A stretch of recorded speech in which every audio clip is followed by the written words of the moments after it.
Wealthy Americans reveal what it's like to retire with $6 million in savings, 100K a year on travel, and more money that they can spend, but they live in modest homes and drive old cars. So let's check this out. So I thought this would be a pretty interesting thing to kind of go over.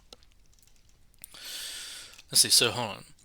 So, a Wall Street Journal profile has detailed six such retirees who share tips on building a huge retirement war chest, even if you're on a humble salary, and how they make economies despite being flush with cash. Okay. So, pilot 6.1 million says 13 years in U.S. Air Force helped him strategize for retirement. Interesting. Let's see. So, after flying commercial planes in a 13-year stint in the Air Force in a 40-year career, Paul Shemwell, 65, was set up well for his December retirement. Despite the millions he had ready for the rest of his life, he has struggled to adjust to a more casual living style. My plan is to continue living within or below my means, stay invested, and have something to leave to my kids, he said. Hey, props to you, man. Paul Shimwell landed in retirement in December after 4 decades flying commercial planes and jet fighters. He claims his military service has led him to try and be pragmatic and careful in retirement, owning a Texas home valued by Zillow at just around $724,000, which he has roughly $300,000 left on the mortgage for. See, here's the thing. When it comes to like say for example, if I was in his position and I had the 6.1 million like net worth or whatever, I would make sure that my house is paid off, right? Even though technically, financially speaking, that you could probably make more money in the market, etc., whatnot, right? But if I'm in like retirement zone, right, where I want the ability to basically be like I could just wake up and literally not care about anything at all, period, in terms of like finances, I'll just pay off this mortgage and just be done with it. I'll just be like, paid off home. Don't gotta care about nothing. Don't gotta care about a mortgage. Don't gotta care about a bank at all. I own this home. Period. End of story. That's the way that I would view it personally. So the property was bought with a 2.9% interest rate, with Shemo saying he's in no rush to pay it off, and that's probably why. Because I mean, if it was like interest rates at like nearly 7% right now, he'd definitely pay it off for sure. Shenmo is continuing to travel in his retirement with 4 trips totaling around $12,000 set for the fall, while still giving the government and insurance companies $9,000 a month. Whoa! Whoa! Why? Still giving the government and insurance companies 9K a month. Why? That is so much money. Why are you spending? I mean, the only thing that I can maybe think of is just that he's doing like late stage like aftercare kind of stuff in terms of like if he needs to be taken care of like in a nursing home or something, or be taken care of like an in-home nurse. Like 9K a month for government and insurance companies. What the hell? His other passions include tennis, working out, skiing, and scuba diving. Shemwell, a divorcee with 2 kids, spends time visiting them at school and hanging out with friends. The former pilot has been asked several times to come back to work, but says he doesn't need the cash, especially after a $40,000 a year in Social Security once he hits full retirement age. I like to keep things simple, he added. Wow. See, what's interesting is like it really all depends on like the location because to me, when I see his home, right, I don't see like a $724,000. I'm like, oh, that's like probably like a nice 200K house, 250K house. No, $724,000. That is crazy to me. All right, it's crazy. Like when it comes to like real estate, it's just literally all about location. Like, my lord, because like, and the reason why I say that, like, I have literally seen like mansions being sold for like 500K. Like straight up mansions over 10,000 square feet, like 6 bedrooms, 5 bathrooms, massive car garage, all that sort of stuff for like 500K. But I guess it's all about the location. Veterinarian and nurse, 6.1 million, more money than they can spend in their lifetimes. Which is kind of funny because when you look at all those like lottery winners, you're like, hmm, you think that like winning like 100 milli would be like way too much money to spend in your lifetime, but somehow they do it and then some. Bob Frey, 80, and wife Pat, 75, were able to save away 6.1 million despite years of worry over money, and at one point his decision to borrow $150,000 to start his veterinary practice. Bob also spent 26 years as a reserve officer after graduating West Point, maxing out retirement plan contributions in his 30s, earning $60K a year in military pension and $14,000 in disability from losing hearing when he served in Vietnam. Bob and Pat collect a combined $56,000 in Social Security and have a total of 6.1 million in retirement accounts. Like they're doing awesome. Like this is so amazing. We have more money than we can spend in our lifetimes, Bob said. The pair moved to a $1.2 million home in Bozeman, Montana, 30 years ago to be with nature as both continued working, Pat as a nurse, while Bob changed careers to become a financial planner. Interesting. The couple who between them have 5 children do not spend lavishly, with Bob pointing out he hasn't even bought a new sport coat in 2 decades. They prefer living in jeans and sneakers and being around nature as opposed to wearing formal clothing. Among their $35,000 a year in travel costs, Bob often goes on hunting trips with buddies, while Pat often takes a friend on treks to Europe. What will they spend some of that money on?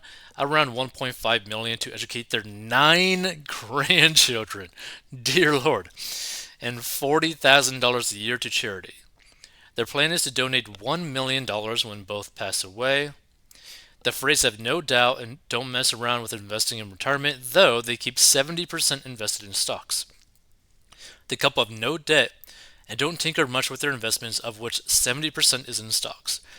Like, I love this like couple so much because like they basically did almost everything that someone should do in terms of like financial planning. Now, like starting your like practice with 150K is kind of like sketchy because if anything goes wrong, you're on the hook for that period. So that's kind of a no-no. But wow, like props to you guys. 6.1 million. You guys are just living the life right now, not really with any care in the world in terms of like money. That's awesome. Props to them.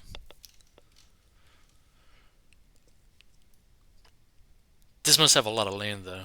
Like again, like location is everything because again, to me, I've seen like homes like this where it costs like only like 200K, but who knows? They're probably on like a crazy amount of acres. Doctor 4.1 million still works part time and earns $300,000 a year. Dr. Henry Hu takes a somewhat different tactic to Shimwell, still earning a six-figure salary each year despite millions in assets when he retired in 2018. He owns 2 properties worth a combined 2.7 million and has millions of dollars in his pension fund while also making a further 300K a year from part-time work. Who, 72, admitting that he does like to travel away from his Irvine, California home, now plans trips around his part-time work, which is well down from the 80 hours a week he used to put in, and his travel budget sits at around 100K a year. Well, that kind of like makes sense why he would have a part-time job just so that he could bankroll his travel and not care about it. His wife, whom he immigrated to America with in 1979, passed away shortly after retirement and said he didn't like the feeling of not knowing what to do with himself. Oh, that sucks. That happened. Like, can you imagine how much that would like suck if you were to basically like get to the point where you're both retired, you and your wife, and then your wife ends up passing away after that? That's hard to deal with. He's traveled through many countries. In Europe, a visit to Switzerland left him with enough chocolate to break his suitcase, but he still sees his mother, 98, in Taiwan. Now, I don't know. To me, like if you're making this type of money, I feel like you'd want to do everything you can to like move your mom to you so that you could take care of your mom. I guess maybe that's just me, who lives in an estimated 2.3 million estate in California, according to Zillow, missed work and began accepting assignments at his former practice. Nice house. Let's see. Software technician and dental nurse, 4.1 million. Buy what they knew with stocks. So a husband and wife who spent their lives preparing for this moment. Retired software technician Jay Meyer and wife Anita benefited from maxing out contributions to his 401k for decades. Jay Meyer, 61, started preparing for retirement at 25 by reading books that led him to play the stock market, hitting big on Home Depot at an original price of $3 a share. Wow. Following the advice of buy what you know. I was young to be reading about retirement, but it made a lot of sense to me. If you lower your investment cost, you'll keep more of the profits, said Meyer. Both he and wife Anita, 60, operated on a strict budget that saw them drive used cars. It allowed Jay to retire early, but the couple continued to fret about money, especially when the pandemic hit. Nice house. Ooh, but it's 925K. Man, I don't know. I feel like I'm like going crazy because like none of these houses seem like they are worth this amount of money. He initially worried and marked every purchase he and his ex dental assistant wife made before realizing he was foolish with so much saved in a $925,000 house in North Carolina after selling his first home in Atlanta. The couple spends about 20K a year on traveling and $130,000 annually, with $5,000 on property taxes. They still stay on a budget somewhat, with $700 in food and $1,000 on health insurance each month. While they love cooking and gardening, Jay Meyer claims he's learning to love doing nothing at all. That's the right type of mindset, at least in my mind. Yeah, become a become a degenerate, like doing nothing human. Now that I have more time, I have learned to embrace boredom and slow down and accept sometimes that reading a book or riding my bike is enough, he said. Hey, as long as you wake up tomorrow breathing, I think that's really all that matters. Let's see some of these comments. Good on them. I'd rather see these hardworking types any day than the nouveau rich trying to impress everybody. Yeah. My advice, when you retire, target living in a nice smaller house on one floor in no steps. I've had to be the primary care person for several aging relatives. They had homes that had what looked like simple decorative elements that became huge dangers in old age. The danger of falling or later walker or wheelchair friendly. Unfriendly.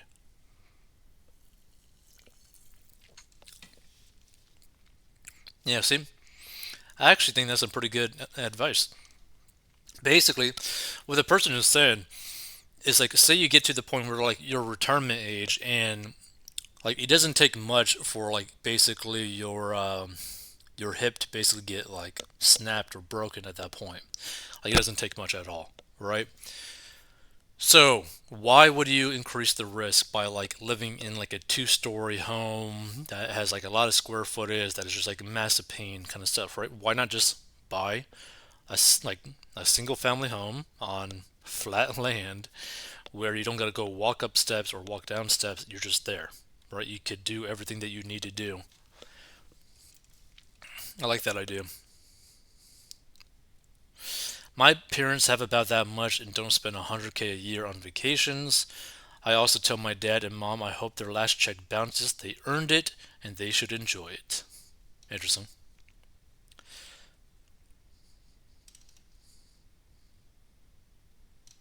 Interesting. So this person says, my son, 57, is a plumber with a high school education. His home and summer cabin is paid for, as are all of his toys. He's debt free and plans to retire to fishing full time in 3 years. So 60. Okay, not bad. We are 73 and 80. 3 mil in the bank. I'm a nurse. He's a mechanic. He's good with investments, and we have a land with mineral rights. Nice. 375, I guess, $1,000 home paid for years. Two 2019 Toyotas paid for. We are going on a 6-day vacation in September. Our first kind of extravagant trip ever. We are so excited. We are healthy and happy, and it's wonderful knowing our hard work was worth any sacrifice in our younger years. We thank God every day. Hey, props to you, Curious Cat 18. Let's see.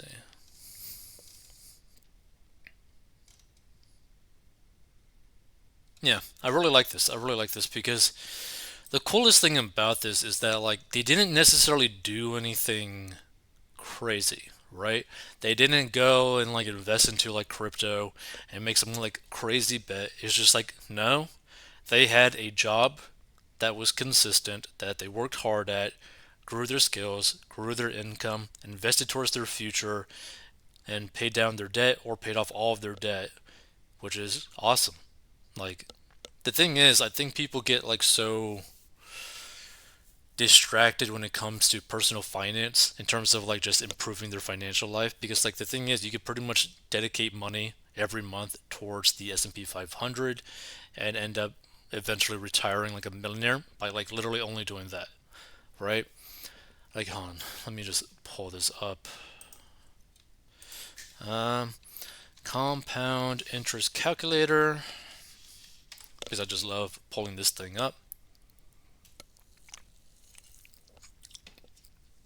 So let's say that you put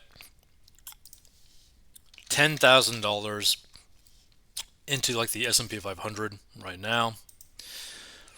You do like a monthly contribution, let's say of like a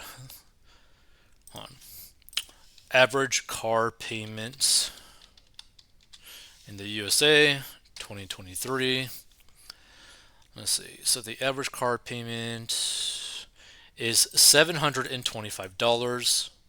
So the $725 plus car insurance, let's just add like 175 for that, so 900 bucks, right, for like the monthly contribution. Then you do the length of time, do about 30 years because you might be in your 20s.